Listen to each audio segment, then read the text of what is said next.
Good evening.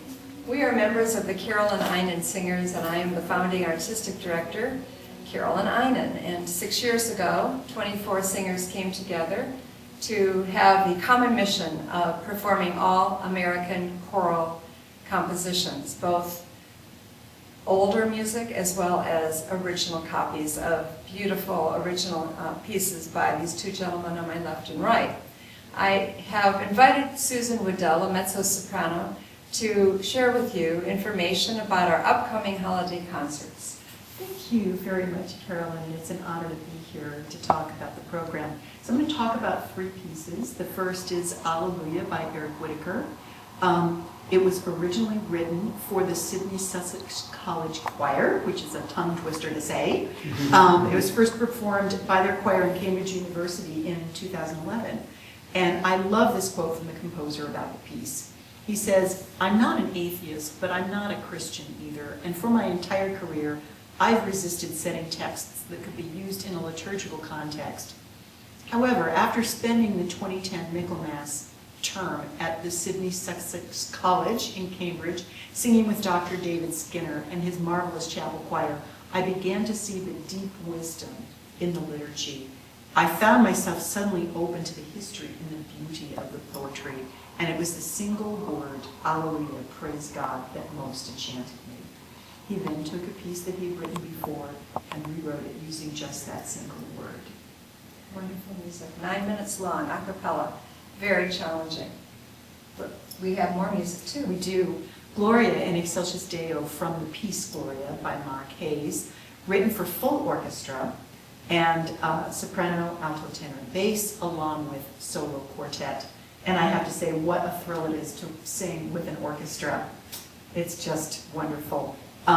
Mark's style has this wonderful blending of contemporary rhythms and harmony, along with more traditional elements. He's widely acclaimed for and performs across the nation, and he's known for this unique choral blending from diverse styles such as gospel, jazz, pop, folk, classic, and he really puts together a very American sound. Yes, he's really a prolific composer in church as well as our community choirs, children, and all around the world he has toured and guest conducted. So I know our choir is going to sound beautiful. Wherever there are choruses, whether they're concert choruses or church choirs, you always find Mark Hayes. So the last piece, Lux Aeterna, is the piece that our concert is named after, meaning eternal light, of course, written by Randall Stoop. And I have to say, when I researched Mr. Stoop a little bit, I was just amazed at how prolific he is. He's one of the most active composers and conductors in North America today. His recent conducting engagements, listen to this, included the American College in Singapore, the Canterbury Cathedral, Salisbury Dom in Austria, the Kennedy Center for the Performing Arts, and the Vancouver Symphony, and 3 performances at the Vatican, all within the past 2 years. In addition to that, he's director of choral and vocal studies at Oklahoma State University, and he conducts the choral concert and chamber choir. And he also is the artistic director of the Summer International Choral Program in Rome, Italy. Wow. Everybody loves him. Yeah. This piece was originally written for an American voice choir, and it has now been redone for female voice.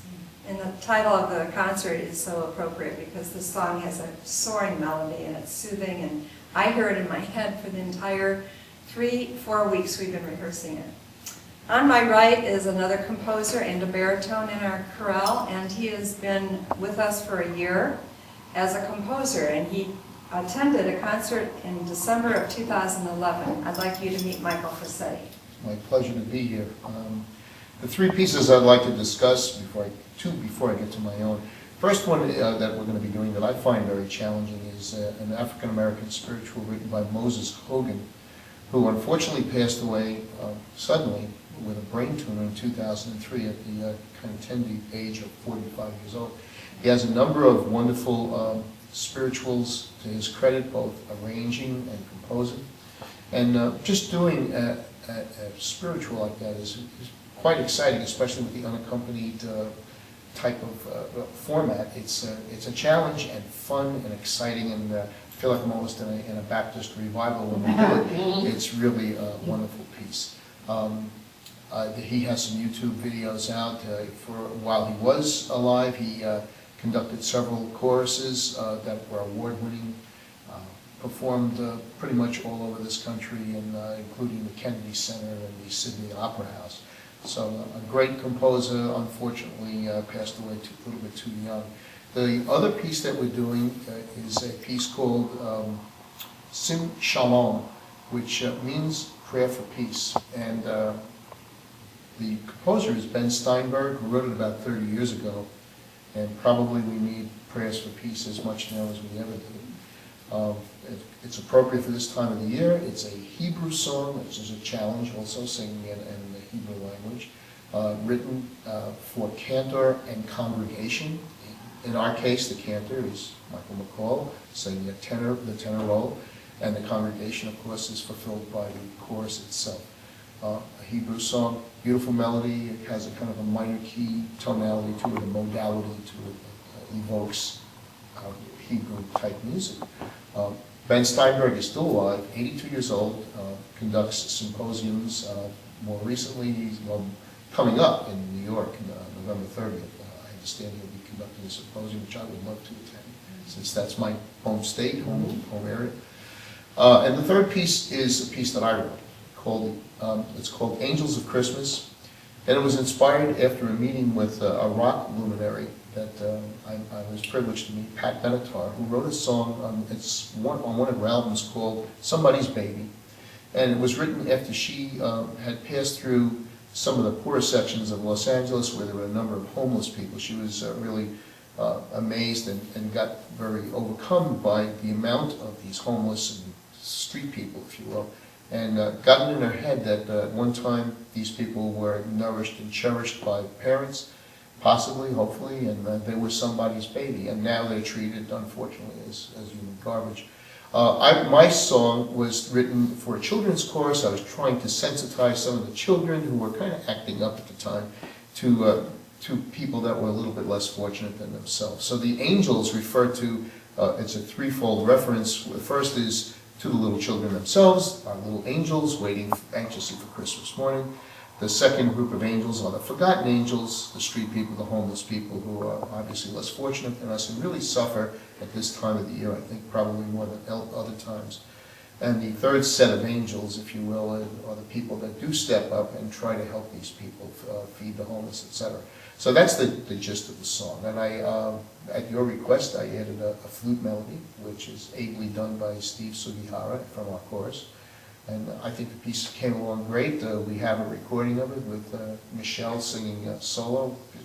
Very, very pleased to be part of this program and be in good company like that. Yeah, it will be on our Christmas CD coming out in November called Carolyn Caroling, so it will be 17 tracks of both last year's hits from December and this year's.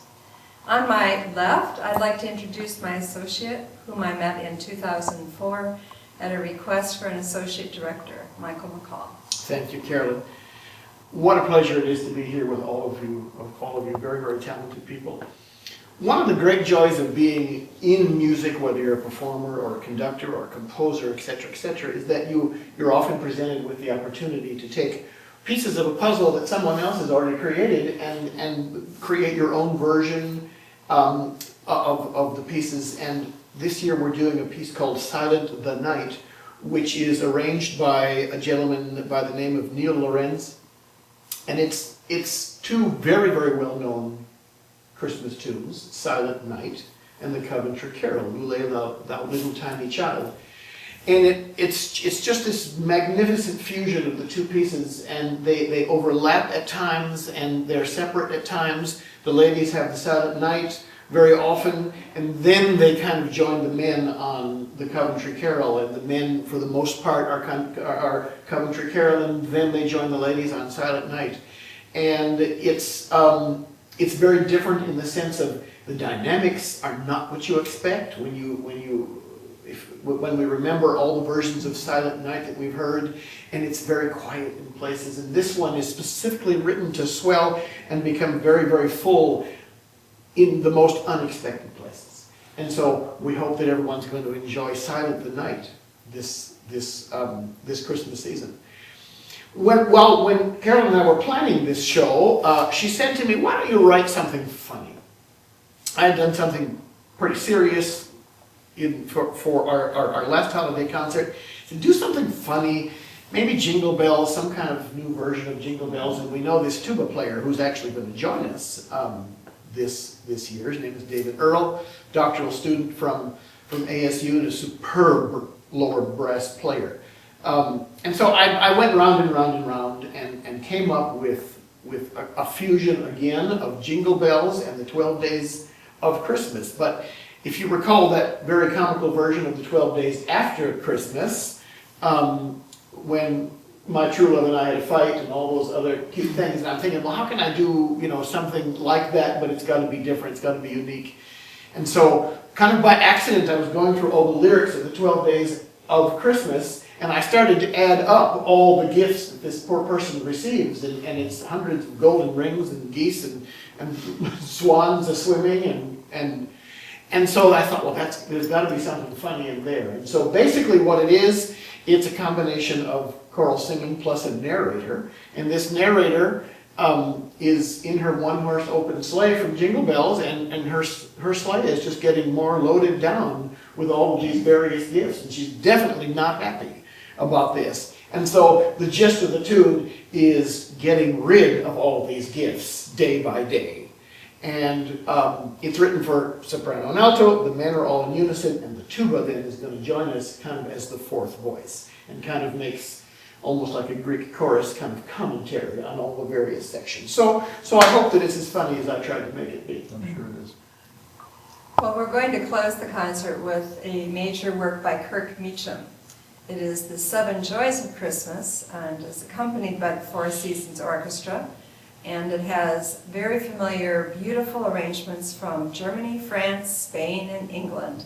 And it's a wonderfully written, very highly crafted SATB arrangement, and we always traditionally finish with a Hallelujah chorus when we invite the audience to come up on the altar with us with full orchestra and organ, and we conclude our tradition with the Hallelujah chorus. Susan, I've only known you for about 2 years, but what was the reason you auditioned for our group?